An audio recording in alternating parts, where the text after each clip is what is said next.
My name is Walter Bennett. I am 81, and my world is quieter than it used to be.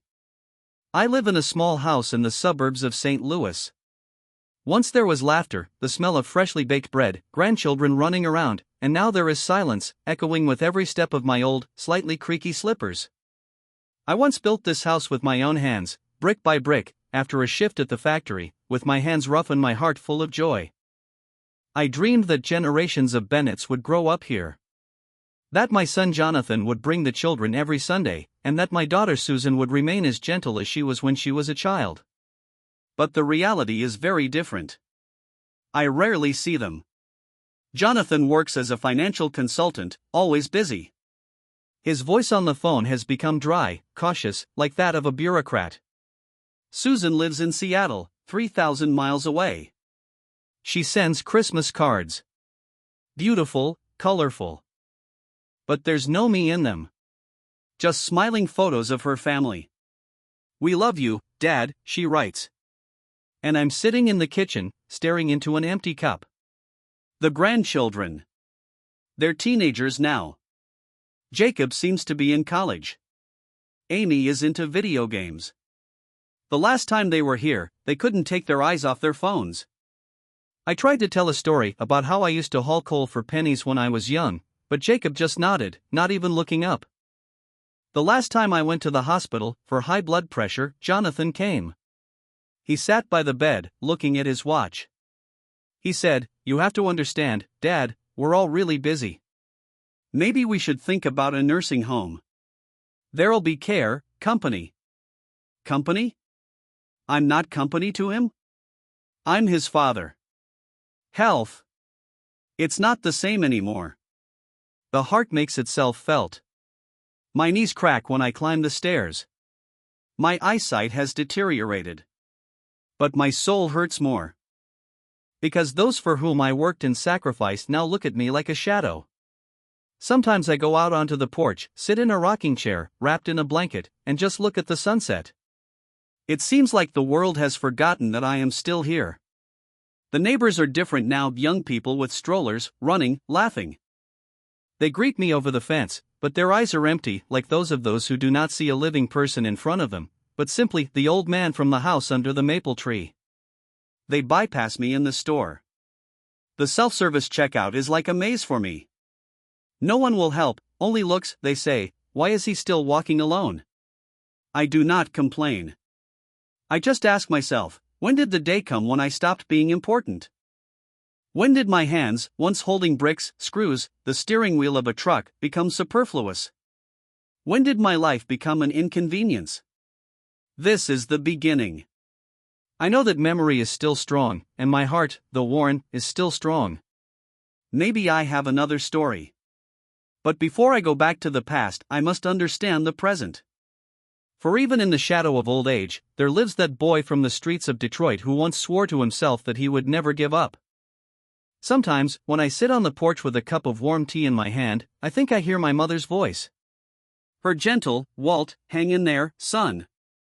I was very small then, a thin boy with sunken cheeks, running through the dirty streets of Detroit in the late 40s, when the war was just over and life was starting over, but not for everyone. My father left when I was 5. My mother worked 2 jobs, doing laundry, cleaning in other people's houses. Her hands were red from soap and water, and her eyes were eternally tired. We had nothing but an old stove that sometimes smoked, and a bed that the 3 of us shared, me, my mother and my sister Alice. I remember my first shoes. They were second-hand, but my mother polished them as if they were patent leather shoes. I was happy. Because before that I went barefoot, even in winter, and my feet were cracked to the point of bleeding. I went to school in an old coat that smelled of mothballs and was 10 sizes too big. But I was proud. Because I knew that everything I have was earned by my mother's calluses. I earned my first money when I was 12. I loaded boxes of vegetables at the grocery store at the market. 5 cents a box. I carried them as if they were gold. Every day I would come home, put the pennies in the jar and say, "This is for you, Mom." She would cry. It seemed to me then that I was a hero. A small, dirty hero. At 15 I was already working at a gas station. I cleaned windshields, checked the oil. My boss praised me, I was fast, honest, silent. In the evenings, I went to night school. Not because I dreamed of a diploma, but because I wanted to prove I wouldn't be like my father. I will stay. I will become someone. I remember my first real job, a mechanic at the Ford plant. I worked 12-hour days, inhaling dust, listening to the roar of engines. But you know what was the sweetest thing? The smell of a paycheck in an envelope. I carried it in my pocket for several hours before opening it. I held it as sacred. It was confirmation, I was no longer a boy from the streets.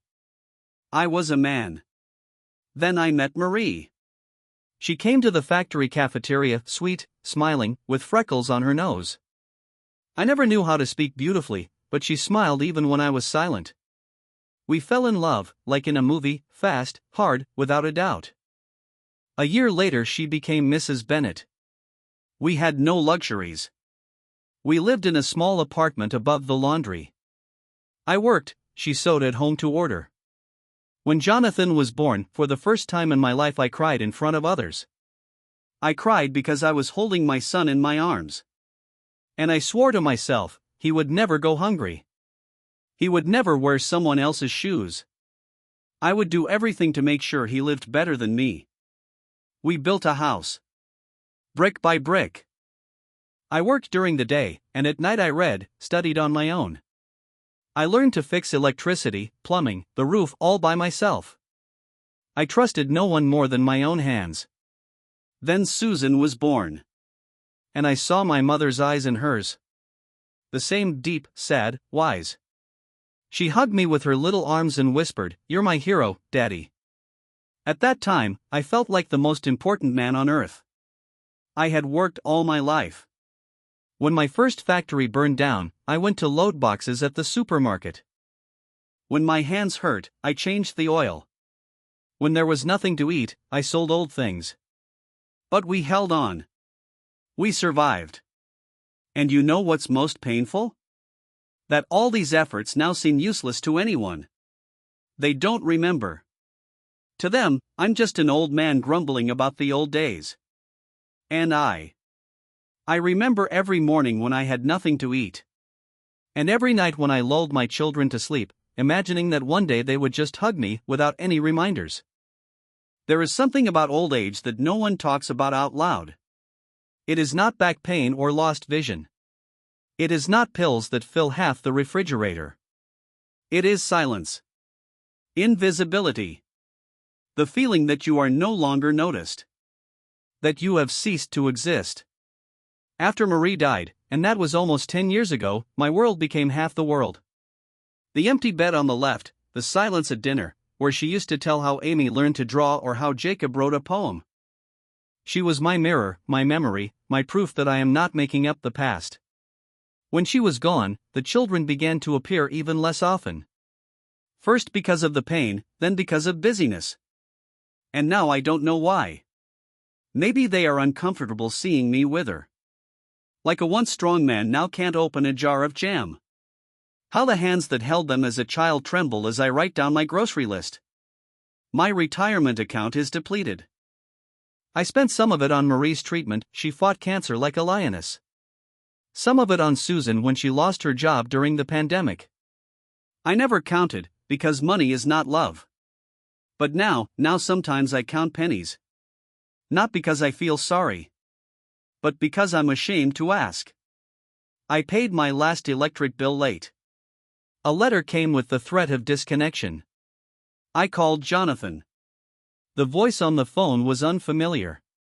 "Dad, I'll give you a refund, but please think about boarding school. It'll be better there." Better for whom? I tried to go to work. I really tried. I asked at the nearest supermarket if they needed someone to pack. They looked at me, from top to bottom, like trash. The manager, 40 years younger, said politely but coldly, "We are looking for more dynamic employees." Dynamic. I could barely restrain myself from answering. Because I used to haul parts from the refrigerator by the weight. Without gloves. Without brakes. One day I was sitting on a bench near the hospital. I was waiting for a bus because the medicine was cheaper in the next town. A woman with a wheelchair sat down next to me. She didn't look at me. She just said, "Young people won't give up their seat, even when you're dying." I nodded. We both laughed without joy. I saw how the world stopped looking old people in the eye. Young salespeople don't greet each other. Neighbors don't stop to talk. At the bank they called me Grandpa, even though I have a name. I am Walter. I am not just a grandfather. I am a man who built a factory line before computers. I am a father who sat at night by the bed of his son with a fever. I am a man who kissed my wife on the forehead every night, even after 30 years of marriage. And now, no one needs me. No one asks how I am. No one comes to ask, "Dad, are you okay?" Even if I lie and say, yes. Because we old people have no right to complain anymore.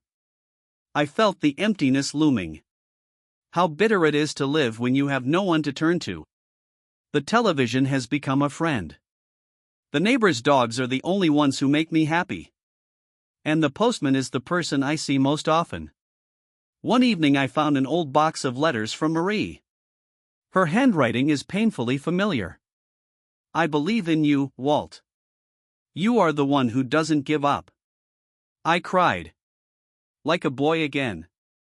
Because I felt how I'm losing myself. It happened on one of those gray days when the sky hangs so low that it seems like you're breathing through clouds. I woke up earlier than usual. My heart was beating hard, like an old car that won't start. I pulled on my sweater, leaned on a cane, and headed to the pharmacy. It was damp and slippery. But the medicine wouldn't wait. At the corner of the intersection, I stopped to catch my breath. And then there was a crack, slippery leaves under my soles, and I felt the ground give way from under my feet. The fall was sudden and merciless. My knee hit the curb, my head hit a metal pole. The pain was piercing, but worse was the silence around me. No one rushed in, no one stopped. I lay, helpless, in the dirt. And I felt, no, not fear, but shame. Shame for having lived to the point where I couldn't get up on my own. That old Walter, the same one who lifted the iron, dragged his family on his back, now lies like a corpse on the street, where everyone walks by. And then suddenly, a shadow. A boy, about 20, leaned over me. Black backpack, cap back. He stretched out his hand. "Sir, are you okay?" His voice was sincere. His gaze was not empty. He picked me up, sat down next to me. I said that I couldn't remember the last time someone had just helped me. "My name is Dave," he said. "My grandfather is old too. Sometimes stubborn as a tank. But I love him. He taught me a lot. I think you could teach me something too." He walked me to the pharmacy, and then home. We talked on the way. For the first time in years, I told someone how I saved up for my first pair of shoes, how I held my son in my arms, how I built a house brick by brick. His eyes were burning. He didn't interrupt. He listened. If you only knew what it meant to be listened to. When you weren't just waiting for someone to shut up, but were actually heard. Before he left, he said, "Walter, you have something important. Something that's lost now. People like me need people like you. Maybe we should write it down?" Write it down. That word wouldn't leave my mind. That evening, I found Marie's old typewriter.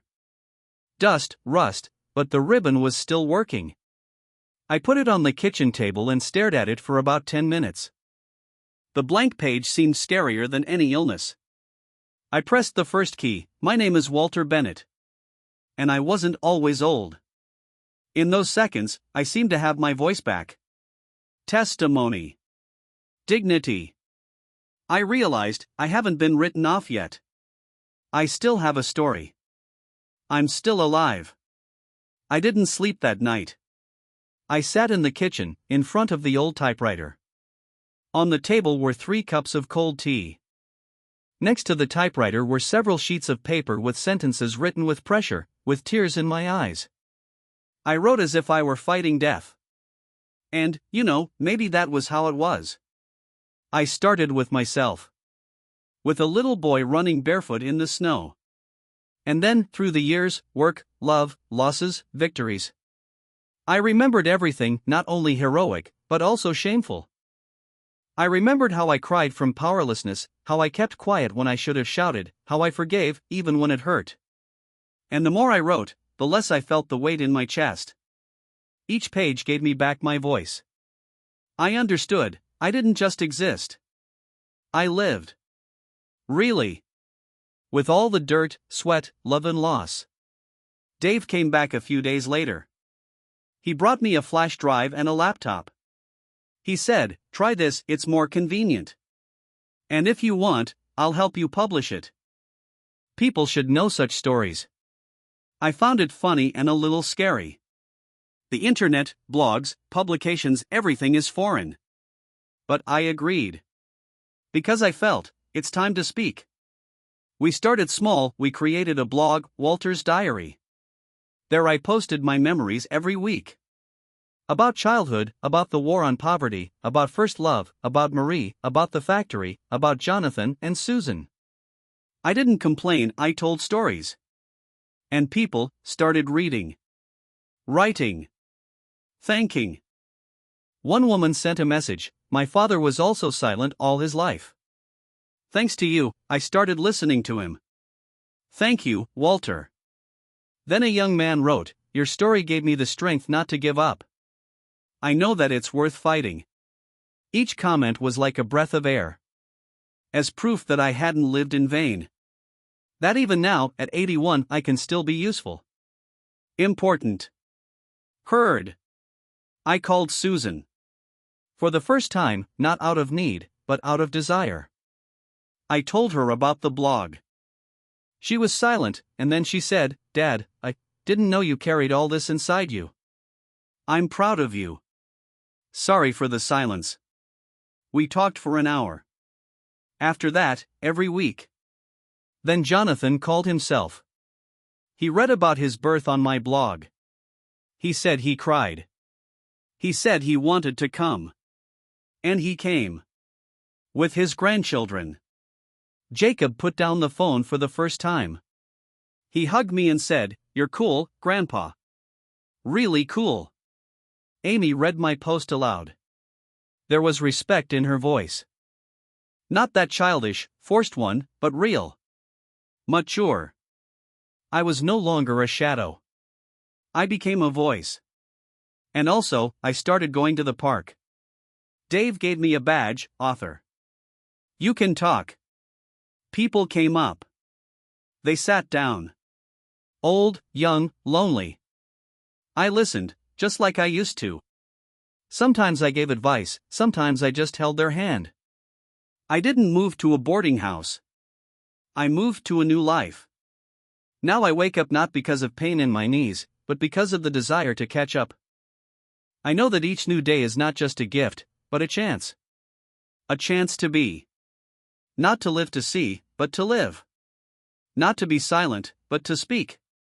My house is still the same, with the creaking stairs, the old lamp in the kitchen, the photographs on the walls. But it has been filled with life. Not because someone comes here every day. But because I have regained myself. Now I look at old age not as a finish line, but as an expansion of the horizon. This is not darkness, but a different light. It is softer, warmer. Sometimes it hurts, because it illuminates what we did not want to see. But it is honest. There are no lies in it. I am no longer angry with Jonathan or Susan. They simply lived. Like I used to. After all, I did not always hear my mother either. I remember how she was silent at the kitchen table, and I thought about work. And now I understand, she just wanted to be heard. Just to be. Old age is not a sentence. It is a mirror. It shows who you were, what you carry inside, and how you are remembered. And I want people to remember not only my hands that worked, or my back that bent, but the heart that did not give up. Which beat for 81 years, sometimes with effort, sometimes with joy, but always with love. Dave published my memoirs. He called them simply Walter, the man from the street who did not give up.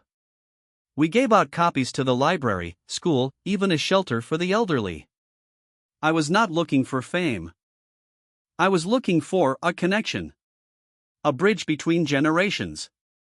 One day a guy about 25 came up to me.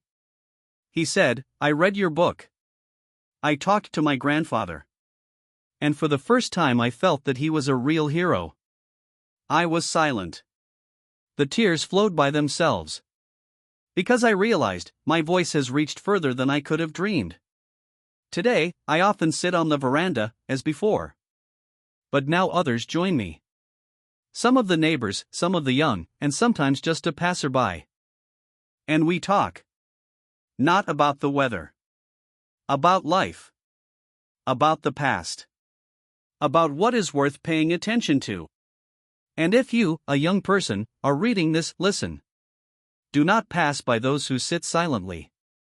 In every wrinkle, a story. In every look, experience.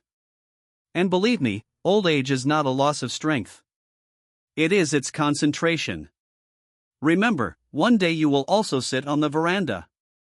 And the question will not be how much money you have, or how many likes. But whether someone will stop next to you and say, "I heard you. You are important." And you know what I will say in the end? Life is not what happens to us. It is who we become after everything we have experienced. And never, ever think it's too late to start again. Subscribe and like. And tell your friends about this video.